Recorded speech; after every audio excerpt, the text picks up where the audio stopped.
बिस्मिल्लाहिर्रहमानिर्रहीम, अस्सलाम वालेकुम नाज़रीन। आप यूट्यूब चैनल देख रहे हैं, मैं इमरान खान हूँ। ये बहुत इंपॉर्टेंट वीलॉग है, एक केस जिसने पूरे पाकिस्तान को हिलाकर रखा हुआ था और पाकिस्तान ने किस सिमत में जाना है उसका फ़ैसला इस केस के फ़ैसले के साथ ही होना था। मखसूस नशिस्तों का केस था और इसमें पाकिस्तान तहरीक इंसाफ को कामयाबी मिल गई है। एक्चुअली हुआ क्या है, कौन से अहम नुकात अब तक सामने आए हैं और इसके नतीजे में अब क्या होने जा रहा है पाकिस्तान की पॉलिटिक्स में, ये सारा कुछ मैं आपके सामने रख देता हूँ। एक तो ये हुआ कि जो मखसूस नशिस्तें बहुत बड़ी तादाद में माल गनीमत के तौर पे या लूट के माल के तौर पे बांट दी गई थी मुस्लिम लीग नून में, पीपल्स पार्टी में, फजलुर रहमान साहब की पार्टी में, गालिबन ANP भी इससे मुस्तफ़ीद हुई थी और MQM भी जो सीटें उनको मिली थी मखसूस और ख़ास तौर पे ख़वातीन की मखसूस नशिस्तें और उसके अलावा उनको कुछ मिली थी अक़लियती नशिस्तें भी, वो सारी उनसे वापस हो गई हैं। यानी वो फैसला इलेक्शन कमीशन ऑफ पाकिस्तान का सुप्रीम कोर्ट ऑफ पाकिस्तान के फुल कोर्ट ने यानी तमाम जजेस ने बैठकर 13 जजेस ने उसको कलअदम करार दे दिया है और वो फैसला गलत करार दिया गया इलेक्शन कमीशन ऑफ पाकिस्तान का और ये नशिस्तें पाकिस्तान तहरीक इंसाफ को मिलेंगी, सुन्नी इत्तेहाद कौंसिल को नहीं मिलेंगी। दो वकला थे, फैसल सिद्दीकी और सलमान अकरम राजा।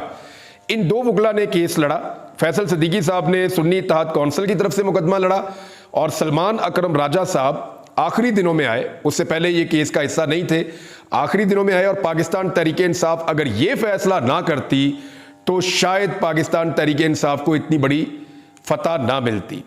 ये जो सलमान अकरम राजा साहब आए पाकिस्तान तहरीक इंसाफ की पटिशन को लेकर और पाकिस्तान तहरीक इंसाफ ने इस केस का हिस्सा बनने का फैसला किया, वहां से सारी गेम चेंज हुई है। क्योंकि कादी साहब बार बार कहते रहे कि ये मामला तो पाकिस्तान तहरीक इंसाफ का है, हम क्यों सुने, वो तो है ही नहीं यहां पे, हम क्यों तहरीक इंसाफ की बात सुने। फिर तहरीक इंसाफ आ गई मैदान में सलमान अकरम राजा साहब के जरिए से और फिर कादी साहब को वो मामला सुनना पड़ा तहरीक इंसाफ का भी। फिर सलमान अकरम राजा साहब ने जिस तरह इस केस को लड़ा, वो एक दिन मैंने देखा वहां बैठ के, कादी साहब ने उनको डिस्ट्रैक्ट करने की, उनको इधर उधर मूव करने की, उनको बार बार आगे बढ़ाने की बड़ी कोशिश कादी साहब करते रहे, लेकिन सलमान अकरम राजा साहब डट कर वहां खड़े रहे बड़े कॉन्फिडेंस के साथ। वो अपने कानूनी नुकात एक एक करके बयान करते रहे और उन्होंने एक्सपोज कर दिया इलेक्शन कमीशन ऑफ पाकिस्तान के उस सारे अमल को जिसके नतीजे में पाकिस्तान तहरीक इंसाफ या सुन्नी इत्तेहाद कौंसिल से मखसूस नशिस्तें छीन कर वो हवाले कर दी गई थी PDM की जमातों के माल गनीमत या लूट के माल के तौर पे। और कादी फायद ईसा साहब उसको सपोर्ट कर रहे थे, उस एलिमेंट को। ऐसा लगता था कि कादी फायद ईसा साहब इलेक्शन कमीशन ऑफ पाकिस्तान को सपोर्ट करना चाह रहे हैं, उनको प्रोटेक्ट करना चाह रहे हैं, उनको रेस्क्यू करना चाह रहे हैं, लेकिन वो कर नहीं पाए। अब मैं आपको बता दूं फैसला आया कैसे है। नंबर एक, जो चीजें तय हो गई वो आपको बताता हूं, लेकिन पहले जजेस के आप नाम सुन लीजिए। सिर्फ 4 ऐसे जजेस हैं जो PDM के हक में और तहरीक इंसाफ के खिलाफ गए या इंसाफ के खिलाफ गए। सिर्फ 4 ऐसे जजेस हैं जिनमें एक को तो होना ही था, काजी फायज ईसा साहब। नंबर 2, जमाल खान मंदोकेल साहब justice. Number 3, justice Naeem Afghan साहब। Number 4, justice Aminuddin Khan. ये 4 जजेस काजी फायज ईसा समेत एक तरफ खड़े रहे। जस्टिस याया अफरीदी ने इसके अंदर एक इख्तलाफी नोट लिखा, यानी वो इधर भी नहीं उधर भी नहीं, लेकिन उन्होंने एक इख्तलाफी नोट लिखा है। जो 8 जजेस बड़ा क्लियरली आए पाकिस्तान तहरीक इंसाफ के मौक़िफ़ के साथ कि ये सीटें जिन्होंने जीती हैं उनको मखसूस नशिस्तें दे, ये लूट का माल तो नहीं है। वो जजेस के नाम भी आप सुन लीजिए। हमारे आने वाले chief justice of Pakistan Mansoor Ali Shah साहब, जस्टिस मुनीब अख्तर साहब, जस्टिस अतर मिल्ला साहब, जस्टिस शाहिद वहीद साहब, जस्टिस मोहम्मद अली मजहर, जस्टिस आयशा मलिक साहिबा, जस्टिस हसन अजहर रिजवी साहब और जस्टिस इरफान सआदत साहब। ये 8 मुअज़्ज़िज़ जज साहिबान हैं जिन्होंने फैसला दिया कि नहीं, जिनको लोगों ने वोट डाले सीटें उनको मिलनी चाहिए, कोई लूट का माल नहीं है कि आप उठा के इधर दे दें, और इलेक्शन कमीशन ऑफ पाकिस्तान के फैसले को गलत करार दिया। अब एक दावा सामने आया, तफसीली फैसले में चीजें मजीद सामने आएंगी, बैरिस्टर गौहर खान साहब का। वो ये कह रहे हैं कि 11 जजेस ने 13 में से हमारी तौसीक की है, यानी 13 में से 11 जजेस ऐसे हैं जिन्होंने प्रैक्टिकली पाकिस्तान तहरीक इंसाफ के हक में फैसला दिया है। अब ये है एक शॉर्ट फैसला, यानी एक छोटा फैसला है अभी, लेकिन जो तफसीली फैसला है वो अभी आएगा और पता चलेगा कि क्या कुछ होता है। लेकिन अभी जो चीजें क्लियर हो गई हैं वो मैं आपके सामने अभी रख देता हूं राइट नाउ। इसमें एक चीज ये क्लियर होगी कि पाकिस्तान तहरीक इंसाफ के उम्मीदवारों को आजाद करार देना एक गलत फैसला था, वो गलत हुआ था। इलेक्शन कमीशन ऑफ पाकिस्तान का फैसला गलत था। नंबर 2, ये चीज क्लियर हो गई है कि तहरीक इंसाफ एक सियासी जमात थी और तहरीक इंसाफ एक सियासी जमात है और इसके लोग अभी भी पार्लियामेंट में मौजूद हैं। 39 लोगों का जिक्र है जिन्होंने पाकिस्तान तहरीक इंसाफ का डिक्लेरेशन बड़ा वादे तौर पे जमा करवाया हुआ था। वो सारे तो पाकिस्तान तहरीक इंसाफ के उम्मीदवार बन गए अब, और तहरीक इंसाफ की जमात बाकायदा अब इस वक्त मौजूद है कौमी असम्बली में। वो जो बाकी लोग हैं जिन्होंने सुन्नी इत्तेहाद कौंसिल को ज्वाइन किया था, उनके पास भी अब 15 दिन का वक्त है। जो मेरी 2-3 लोगों से बात हुई है जो वहां पे अदालत में मौजूद थे, जिनमें सहाफ़ी भी है, उन्होंने बड़ा क्लियरली कहा कि जो बाकी लोग हैं, यानी 82 की तादाद हो जाएगी, वो जो बाकी लोग हैं उनके पास अब ये इख्तियार मौजूद है कि वो पाकिस्तान तहरीक इंसाफ को ज्वाइन कर ले। उनके पास भी 15 दिन का वक्त है। अब उनके पीछे भागदौड़ शुरू होगी दोबारा से। जैसे पहले बंदे उठाए जाते थे, जुल्म और ज्यादती होती थी, बंदे तोड़ने का अमल जारी रहता था, एनू फड़ लो, उनू फड़ लो, उसको उठा लो, उसके घर वालों को उठा लो, उसको लालच दे दो, उसको पैसा दे दो, उसको वजारत दे दो। ये बंदर बाट आपको शायद आने वाले दिनों में दोबारा नजर आ जाए, क्योंकि मुझे नहीं लगता कि निजाम के अंदर इतनी अकल और इतना शऊर है कि वो अब इस दीवार पे लिखी हुई शिकस्त को पढ़े। जो लोग 8 फरवरी को दीवार के ऊपर लिखी हुई शिकस्त को नहीं पढ़ पाए, जिन्हें वो शिकस्त नजर नहीं आई, उनको ये शिकस्त कहां नजर आएगी। लेकिन पाकिस्तान तहरीक इंसाफ के ज्यादातर लोग जो है वो पाकिस्तान तहरीक इंसाफ को ही ज्वाइन करेंगे। तो ये 82 है नंबर्स में, और एक तो ये चीज बड़ा क्लियर हो गया। अच्छा, एक चीज और क्लियर होगी कि तहरीक इंसाफ के पास ही हक है कि वो मखसूस नशिस्तों को हासिल करे। यानी ये तहरीक इंसाफ को मिलेंगी खैबर पख्तूनख्वा में भी, ये वफाकी हुकूमत में इधर इस्लामाबाद में भी, MNAs की भी, और इसके अलावा जो सिंध में या बलूचिस्तान जहां जहां पे हैं वो सारी मिलेंगी पाकिस्तान तहरीक इंसाफ को। एक और चीज है कि ये जो फैसला था, इस फैसले ने एक और बात जो है वो बड़ी क्लियर कर दी है कि मखसूस नशिस्तें Noon League, Peoples Party, MQM, Fazlur Rehman और दीगर को देना एक गलत फैसला था।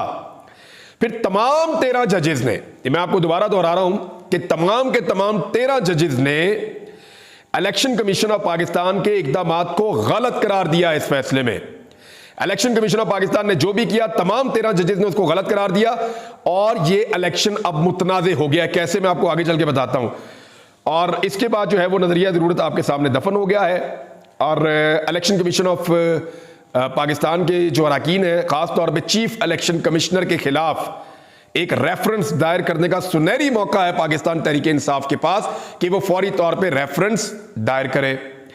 और काजी फायज ईसा साहब का जो 13 जनवरी वाला फैसला था, बल्ले का निशान छीनने वाला, उसको भी गलत करार दिया गया है जजेस की जानिब से। यानी जो 13 जनवरी को काजी फायज ईसा साहब ने बल्ले का निशान पाकिस्तान तहरीक इंसाफ से छीना, वो फैसला गलत था। और उसके बाद जो इलेक्शन कमीशन ऑफ पाकिस्तान ने उसकी तशरीह की, वो उससे ज्यादा गलत थी, और एक पॉलिटिकल पार्टी को इलेक्शन से बाहर निकाल दिया। तो ओवरऑल हुआ ये, इसका जो इंपैक्ट है उसको आप समझ लीजिए। हुआ ये कि 8 फरवरी 2024 का इलेक्शन अमली तौर पे फारिग हो चुका है। इस वक्त जो लोग हुकूमत में बैठे हुए हैं वो अमली तौर पे फारिग हो चुके हैं। पाकिस्तान तहरीक इंसाफ इस वक्त पार्लियामेंट की सबसे बड़ी अक्सरियती जमात बन चुकी है, और 8 फरवरी के इंतखाबात के अंदर इलेक्शन कमीशन ऑफ पाकिस्तान, इनको तो जेल में डालना चाहिए, इनको तो गद्दारी के मुकदमे डाल के इनको सजा देनी चाहिए कि इन्होंने ना सिर्फ एक पॉलिटिकल पार्टी जिसके पास सबसे ज्यादा वोटर थे, जिन्होंने पाकिस्तान में सबसे ज्यादा वोट लिए हैं और वो आज अक्सरियती पार्टी है, उन सारों को आजाद कर दिया और आजाद हैसियत के अंदर उनको जलील और रुस्वा कर दिया। फिर उनके बंदे तोड़ तोड़ के कोई इस जमात में, कोई इस जमात में, कोई इस जमात में शामिल करते रहे। अब कई ऐसे लोग हैं जो पाकिस्तान तहरीक इंसाफ के हमायत याफ्ता उम्मीदवार बन के इलेक्शन लड़े और बाद में उन्होंने नून लीग या IPP को ज्वाइन कर लिया। अब सवाल यह है कि उनका मुस्तकबिल क्या होगा। उनके साथ भी बहुत बुरी होने लगी है। सिर्फ अगर उन्होंने डिक्लेरेशन दिया हुआ है और वो उस लिस्ट के अंदर शामिल है, तो फिर याद रखिएगा पाकिस्तान तहरीक इंसाफ डिफेक्शन क्लॉज लगा के उनको उड़ा देगी और उन हलकों में दोबारा इलेक्शन होंगे और तहरीक इंसाफ के उम्मीदवार आ जाएंगे। ये आप देखिएगा कि एक नई खप पाकिस्तान में पड़ेगी, एक नई सूरत-ए-हाल पाकिस्तान में बनेगी, लेकिन मखसूस नशिस्तें पाकिस्तान तहरीक इंसाफ को अब मिल जाएंगी। इसमें कुछ मुतालबात सामने आ रहे हैं। एक तो काजी फायद ईसा साहब ने जो फैसला दिया उसके नतीजे में एक पूरा का पूरा इलेक्शन मुतनाज़े हो गया और काजी फायद ईसा साहब अपनी ही कोर्ट की हमायत खो बैठे हैं, वो अकलियत में चले गए हैं। तो ऐसी सूरत में क्या उनको रिजाइन नहीं कर देना चाहिए? मेरे ख्याल में काजी फायद ईसा साहब के पास ये ऑप्शन मौजूद है कि वो इज्जत से चंद माह पहले रिटायरमेंट ले लें, क्योंकि उनके अपने साथी जजेस उनके मौक़िफ़ से अब इत्तफाक नहीं करते और उनके फैसलों को कदर की नज़र से देखने के बजाय उनके फैसलों को ऐसे देखते हैं कि इन फैसलों के नतीजे में पाकिस्तान में जुल्म और ज्यादती हुई है और इनके नतीजे में इलेक्शन का पूरा एक प्रोसेस जो है वो मुतनाज़ बन गया है।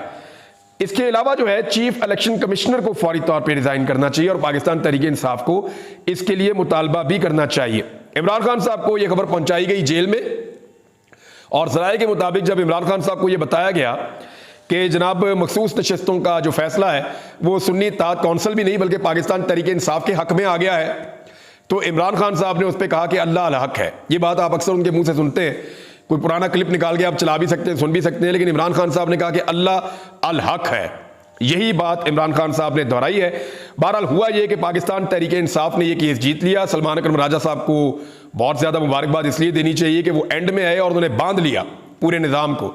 वो केस जिसकी किसी को समझ नहीं आ रही थी उन्होंने लाके इतना सिंप्लीफाई किया और इस तरीके से चीजें सामने रखी। खास तौर पे सलमान अकरम राजा साहब जो आखिरी दिन अपने कागजात लेकर आए और उन्होंने मिसाल देकर साबित किया कि भाई हमारे साथ तो ये जुल्म हो रहा था और काजी साहब के फैसले के नतीजे में ये सारा कुछ हो रहा था और इलेक्शन कमीशन ऐसी ज्यादती कर रहा था, तो बताएं हम फिर कैसे इलेक्शन लड़ते और कैसे इन चीजों को कवर करते। तो उस पर जो जजेस हैं उन्होंने अपने इज्तिमाई शऊर के साथ ये फैसला दिया कि तहरीक इंसाफ के साथ ज्यादती हुई है, इलेक्शन कमीशन ने गलत इंतखाबात करवाए हैं। तफसीली फैसला आएगा तो चीजें पता चलेंगी। इलेक्शन कमीशन ने अगर कोई सवालात पूछने तो इसको शामिल कर दिया गया है फैसले के अंदर और उसमें लिखा गया कि इलेक्शन कमीशन अगर कुछ जानना चाहता है, किसी चीज में उसको इबाहम है, तो वो इन चैम्बर राब्ता कर सकता है और उसको जजेस गाइड कर देंगे। अब 15 दिन का वक्त है, 15 दिन के अंदर जो है पाकिस्तान तहरीक इंसाफ ने अपनी मखसूस जो नशिस्तें उनकी लिस्ट भी देनी है और इसी टाइम के अंदर जो पाकिस्तान तहरीक इंसाफ के आज़ाद उम्मीदवार हैं वो तहरीक इंसाफ को ज्वाइन भी कर लेंगे और 82 की तादाद हो जाएगी। 1 2 4 अगर लोग इधर उधर भाग भी जाएं, कुछ गद्दारी भी कर जाएं, लेकिन इसके बावजूद तहरीक इंसाफ पार्लियामेंट की सबसे बड़ी जमात बन जाएगी। अब होने क्या वाला है, ख्वाजा आसिफ साहब तैयारी कीजिए, रेहाना डार साहिबा आ रही हैं असेंबली में। आप उनका मुकाबला मैदान में तो कर नहीं सके, ये छोटे से ऐवान में क्या करेंगे। इतने खुले मैदान में उन्होंने आपको भागने की जगह नहीं दी, ये इतने से ऐवान के अंदर वो आपको भागने देंगी। तो ख्वाजा साहब आपका बुरा वक्त शुरू हो रहा है। नवाज शरीफ साहब आप तो असेंबली में वैसे ही नहीं आते, लेकिन आप कोशिश कीजिए कि आप यास्मीन राशिद का सामना उस हल्के में तो नहीं कर पाए जहां से आप शुरू से जीतते चले आ रहे हैं।